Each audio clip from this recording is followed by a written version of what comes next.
Let's get back to the Democrats' election blame game. As you just heard, the Democrats now want the Electoral College to look at this information and potentially toss out their Electoral College votes. It's an election where 128 million people voted. Here with us now, we've got former Love Connection host. He's now the host of the Blunt Force Truth podcast. He is Chuck Woolery. You're a game show host. We'd love having you on the show. You know, Chuck, Democrats have blamed millennials. They blamed Bernie Sanders. And now a whole host of issues that we cited at the top of the show. What do you think? Do you think Democrats are getting good at playing the blame game? They're just throwing a lot of stuff at the wall. I mean, look, the hacking has been going on.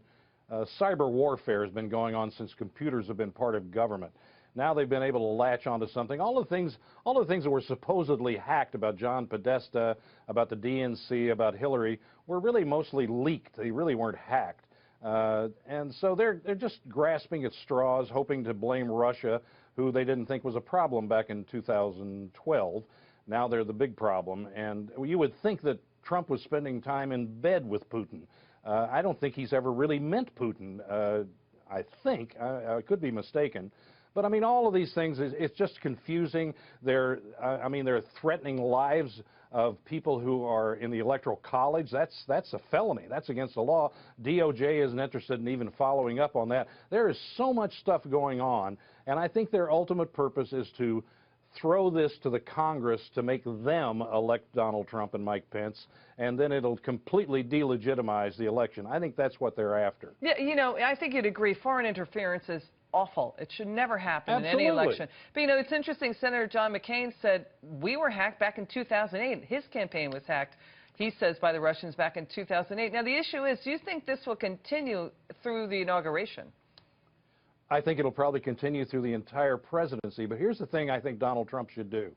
I think that once he gets into office, he should elect or form a blue ribbon group to go after and look at this and track it down and find out how they did this and who did it.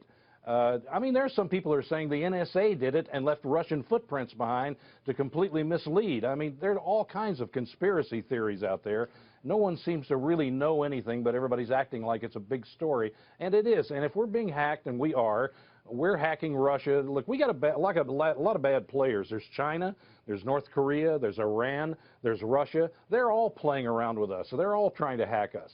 So, yeah, I think that Donald Trump ought to have a blue ribbon commission to go after these things, try to figure out what they are, because apparently the government's not able to do it. Yeah, so yeah. I think that's a good way for him to approach this. That's a good point. You know, on a separate issue, Chuck, the market, the Dow, is veering toward the 20,000 point. It's less than 100 points away. What do you think? Good sign of things to come? Well, I think it's a sign of hope. I think it's certainly a sign of hope on the part of small business and on business in general. I think that they understand that regulations will be done away with. A lot of these things will be done away with on the first day in office and over the period of 4 years.